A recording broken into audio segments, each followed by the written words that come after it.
Hello and welcome to the channel. If you haven't done so already, make sure to like and subscribe. Really appreciate it. So what you see behind me, this is the 2025 Mini Cooper S fully EV 195-mile range, which is pretty good actually for a Mini. That's not terrible. The only thing that I can maybe complain about is the price. I mean, the car still stays small, but the price just gets bigger and bigger and bigger. So let's go ahead and check out the 2025 Mini Cooper S. All right, 2025 Cooper EV is a grown-up premium hatch that's more baby than a Mini. Mini is making some maxi size changes for 2025, rebranding the two-door hatch as a Mini Cooper and giving it a dedicated EV platform and sharp new set of cloths. And honestly, like, I like the look of it, so let's go ahead and check out this quick video.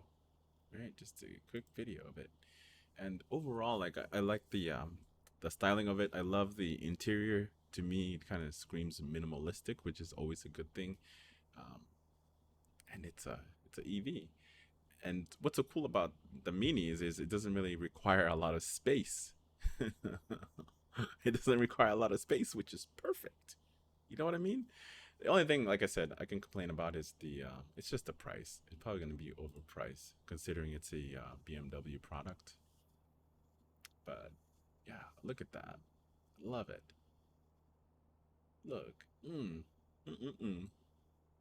Yes, please. Yes, please. Anyway, moving on. So here's some more photos.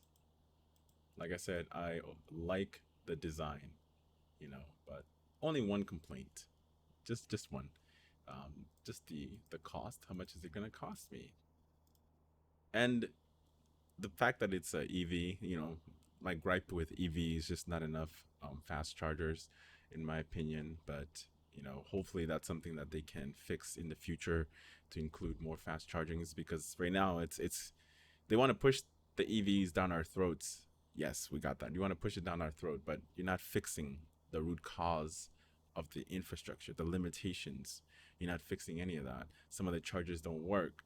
So it's just a bunch of different things that are going on right now, and I wish that they would address those issues instead of just trying to get rid of, gasoline vehicles in general. I think that's the wrong thing to do. I think both can coexist, at least as a hybrid form, but they want to transition to this full electric future, which it's going to be interesting to see down the road. But anyway, let's go to the specs here. The Cooper EV comes in two configurations. I don't know why I have three. Two configurations. Um, both front wheel drive, and both them pack in more muscles than Cooper and Cooper S Ice Minis were used to. At the foot of the range, there's the Cooper E, whose single motor makes 181 horsepower and 214 foot-pounds of torque, which can hit 62 miles per hour in 7.3 seconds, travel for 190 miles on a full charge of its 40.7 kilowatt. The current electric Mini Cooper SE matches it for power performance, but it's 145 miles. So it's got way less range than the new one. The new one has way more range, which is good. Step up to the Cooper SE and your Mini single motor now makes 215 horsepower, 243 foot-pounds of torque. The sprint drops to 6.7 seconds, and a bigger 54.2 kilowatt battery boosts range to 250, which is pretty damn good. The SE also gets a faster charge rate, 95 kilowatt versus 75 kilowatt. Though it's still slow in absolute terms, and its larger battery means need the same 30 minutes to top up from 10% to 80%. Alternatively, you can hook up an 11 kilowatt AC supply, which will take a little bit, well, probably like 8 to 10 hours roughly.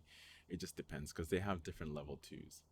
Um, anyway, it says here Mini was decked out in what, a leisure gear, and new one has a designer shirt and pants, but once cut to show off those gym honed muscles, just check out the chiseled almost BMW M2 like rear quarter panels. Or rear quarter, yep. But yeah, like I overall I like the design of the new Mini.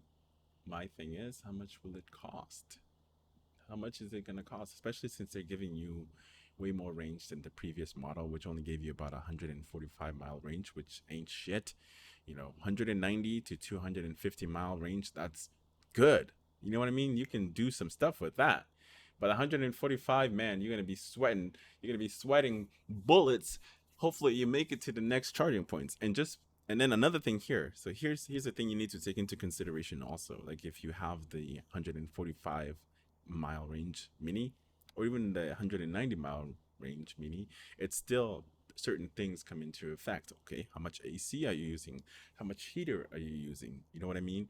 And just different stuff, whether it's cold, if it's hot, if it's cold, guess what? You're going to lose some of those ranges too. If it's hot, you're going to lose some of that range too, because you need to crank up the AC. You want to stay cool. You don't want to sweat them balls, man. Them balls deserve to breathe, man.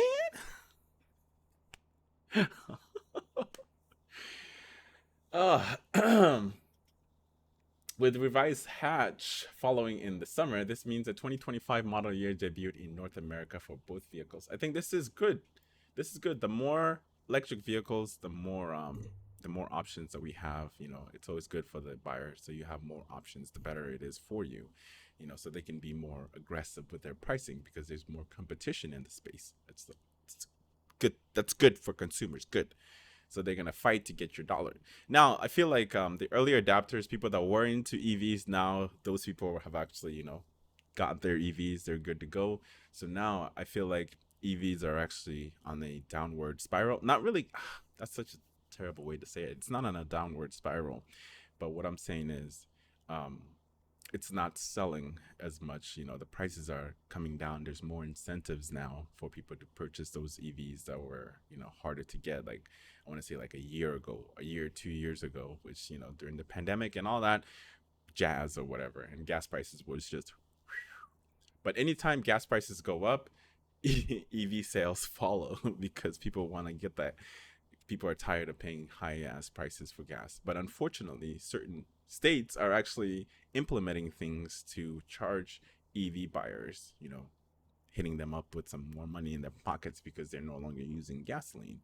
But anyway, as always, make sure to like and subscribe if you haven't done so already. And I will see you in the next one.